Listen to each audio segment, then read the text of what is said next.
Oh, Thana. Hey guys, what's up? Welcome back to the channel. It's Cynicalex, and today I have the very unpleasant duty of showing you just how average Thena is at tier 3 with and without her uniform. And frankly, I'm not even going to bother showing you actual in-game footage of her without her uniform because there's just a colossal gap in between what this character is capable of doing with and without her uniform, just based on the buffs. Because not only does the uniform give her, I'll show you, but it gives her guard break immunity, 10% chain hit damage, and 35% damage reduction. It also gives her third skill 10 seconds of accumulation. That's right, she does not have accumulation at all on this amazing third skill, and this is one of the most gorgeous skills in the game, and it's a V-pad skill, and you can move around.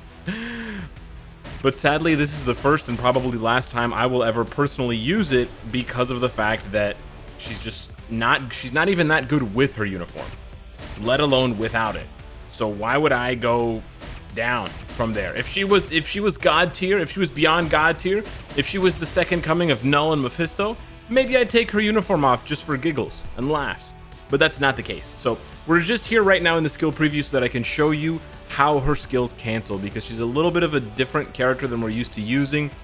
Well, there are characters like her, but basically she has a bunch of delayed cancel abilities, and none is more prominent than her 6th skill. Her 6th skill is gorgeous, and you can cancel it and get all of the hits, or most of the hits, as soon as you see one of the portals. So you're just clicking it as soon as you see one portal, and you can go into another skill. And that's what you need to remember. You need to look for the visual cues. Look for the visual indicators with Thena. I know it's difficult. I'll zoom in. Look for the visual cues with Thena, and that's when you can cancel the skill. For example, her 2nd skill, you can almost cancel it right away. But if you cancel it a little bit too fast, oh, nothing happens.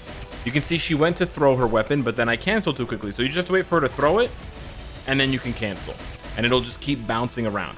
Her 4th skill, all you have to do is wait for her to jump back and show some of her copies. She's going to create copies of herself, and then you can cancel. Again, it's really quick, it's really brief, but you can cancel there and you get most of the damage. You're not going to get her jumping up and coming down, but that's just a few hits. And then with her 5th skill, it's a longer delay without her uniform. With her uniform, it's a shorter delay, but you basically wait for her to throw her weapon up.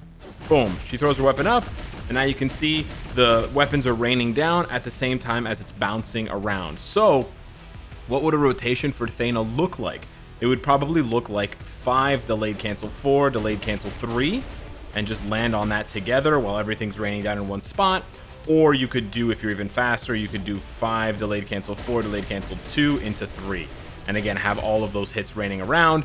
And then with her 6th skill, you would do basically the same thing, but you would probably do 6, 5, 4, 3.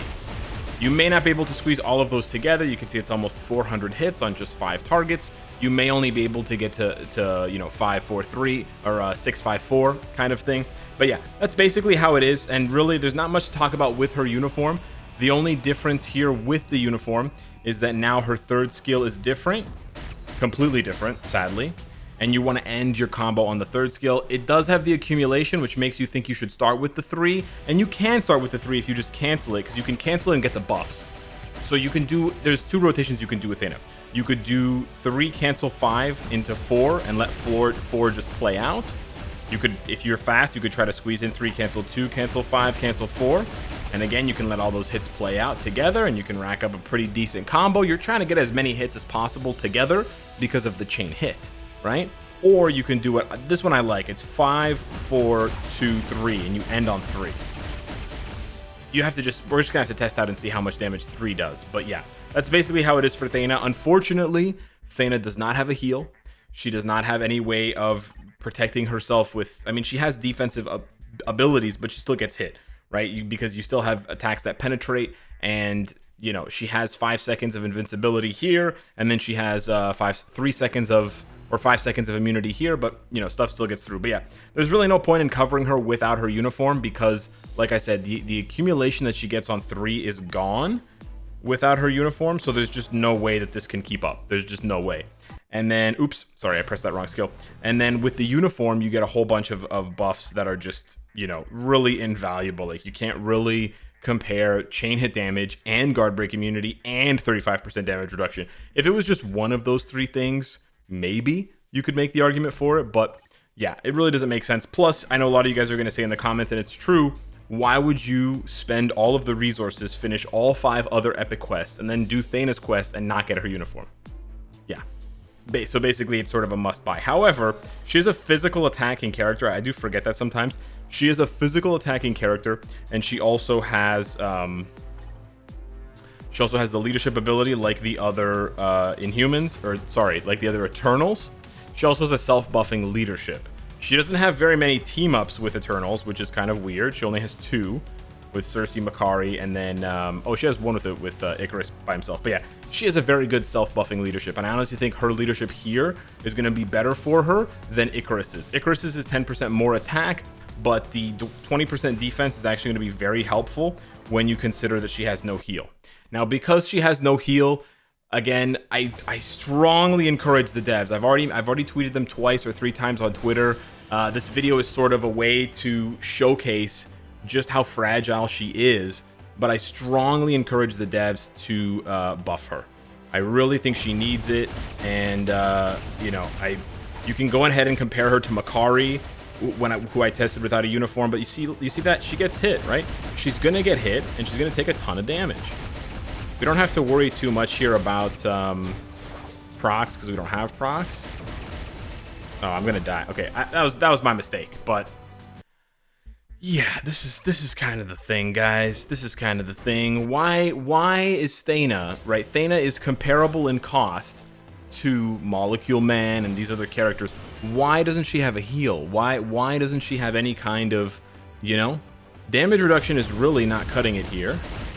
We can try there. I tried to cancel into 4, but I don't think that's as good. Oof. Okay, let's pop the 6. Like, she has decent burst damage, but like, where's the heal, man? Oh boy, the 5 is a long animation that I just do not want to sit through, man. Yeah, you can land on 5 actually, because she has a little spin at the end, but there's no damage. She has these obvious gaps, man. She has these obvious gaps in her defenses. This is just not good, man. For a character of this caliber, to be taking this long, right? The fact that she's taking this long, the fact that I'm about to die to the poison.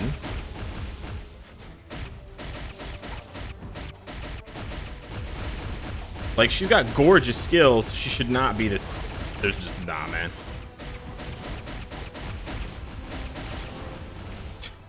Okay. All right, man. All right. So Makari's faster than Thena is. Okay, sure. Fine.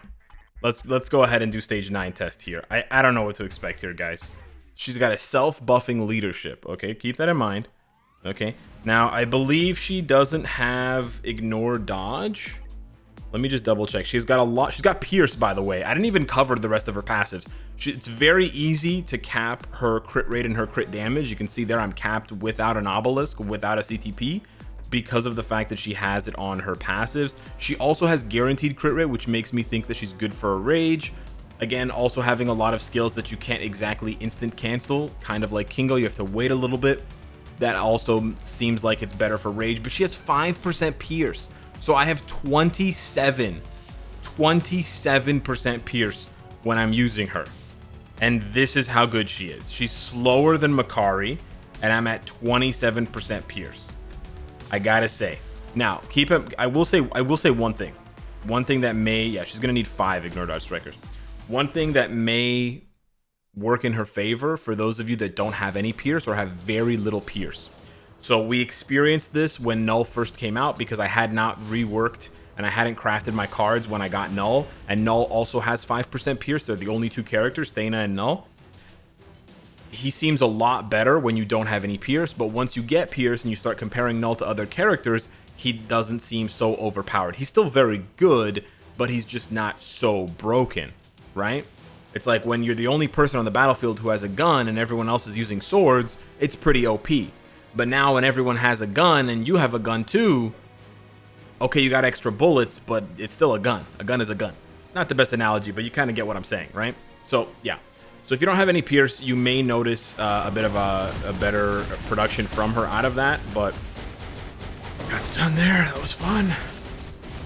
All right, let's see what we're gonna do here. Let's go ahead and pop the tier 3. Yeah, the tier 3 has some nice damage. I think you'd wanna proc on the tier 3. Seems like it. Let's see if we can dodge. Okay, pretty easy to dodge the cage, which is good. Okay, you can also charge up her tier 3 pretty well, and it seems like the majority of damage does come from her tier 3. But, yeah. It's also kind of hard to see what's going on. But you need those visual cues, right? So, yeah, if I were the devs, at the very least, I think they need to boost her damage. And then they need to give her a heal. I think those two things are essentially non-negotiable for Thena. For her cost, there's no way she should be this slow, right? Like, she is about as fast as Kingo, right? And so here's the thing. We don't want yeah, she's about as fast as Kingo. And Kingo had no leadership. She has a 50% attack leadership. There's just that can't be, right? That's not supposed to equal out. I mean, his uniform is mythic, whereas hers is legendary, so he has a little bit more attack. But yeah, it really, yeah, no. This is, and he's got a heal, right? He's got a crazy heal. He's got a 6% heal that procs like 5 times. It's like a 30% heal, right? She doesn't have a heal at all, so it's only gonna get worse as the fight goes on. You know what I mean? Like, the fact that a character that's this expensive doesn't have a heal is just mind-boggling. It just doesn't make any sense. Like, I don't know what the devs were thinking, but if you're not gonna give her a heal, then you have to do something else. Like, she has to have a different gimmick. Null has a heal and Pierce, right? So like, she has to have a different gimmick. So okay, don't give her a heal, but then give her like crazy damage. Okay, that makes sense. So it's like, you know, you got to play really carefully or whatever, you know, or she's like a glass cannon, but she's not a glass cannon. She's a glass cup, dude. Like Kingo, you know, like Kingo's doing it as fast as she is. This doesn't make any sense, right? Without an obelisk, 59,000 energy attack, 42,000 physical attack.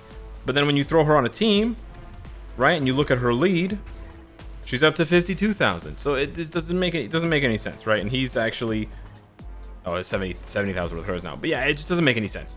She's low on physical attack, she's low on damage, and she's low on survivability. By the way, for those of you wondering, maybe she's amazing for PvP. No, she's not. She has no iframe ignore skill, which is basically a must-have for PvP nowadays. She has no reflect. She has no counter to reflect. She has no revive. And her artifact does not help her with PvP either. I don't know. I can't even remember what her artifact is, but I'm pretty sure it's just pretty run-of-the-mill. Let me just go ahead and check here. Ignore dodge. Yeah, that's what Hyperion has. Is Hyperion good? Viewer, is Hyperion good? Is Hyperion meta? Is Hyperion worth spending the resources to finish 5 epic quests and 8,800 crystals? Like, sure, I understand that you get those characters. It's not like you're spending 8,800 crystals and you're just flushing them down the toilet. But still, why not just stop after Makari? You know, at this point, this is my advice to you at this point, okay? With the epic quests, Cersei, awesome. You should do it. She's very cheap, free as a tier 2, and very cheap as a transcended. Excellent character, excellent support type. Kingo, kind of awkward, kind of, you know, quirky to play, but also pretty cheap and pretty fun.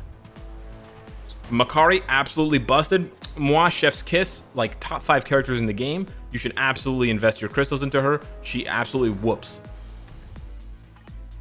Gilgamesh, apparently unkillable in PvP. That's kind of a good thing. Icarus, no thanks. Thana, no thanks. At this point, that's basically what it comes down to. They've made Thana and Icarus just a leadership, and that is not okay. That is not okay. It's always a fine line. Listen, it's always a fine line between how expensive a character is and how good they are. You don't want all of the expensive characters to be the best, because then that's more on the pay-to-win side of things. Every game has a certain degree of pay-to-win, you know, whether it's 1 out of 10 or 10 out of 10, whatever. But the more you get, the more you buff the expensive characters, the more that needle moves towards pay to win.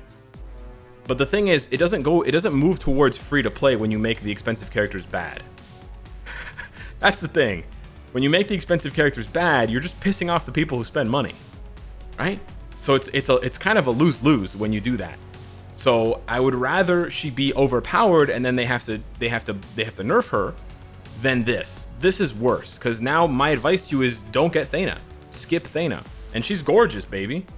Right? She's absolutely stunning. Why I don't want you to skip her. She's cool. She's got dope skills. But at this point, is she gonna help your roster? Heck no. There's 20, 30 characters better than she is. And they're cheaper. Makari's better than her. And Makari's less than half the price. So yeah, at this point, I'm just begging the devs to fix her. I really don't have anything else to say. They have to give her a heal, or they have to like triple her damage, or they have to like give her a heal and double her damage, something like that. But something's got to give. Something's got to happen here. So yeah, hit me up in the comments down below. Let me know what you think of Thana and her very, very average power level, which frankly she doesn't deserve. Thanks so much for watching, and I'll see you in the next one. Take care.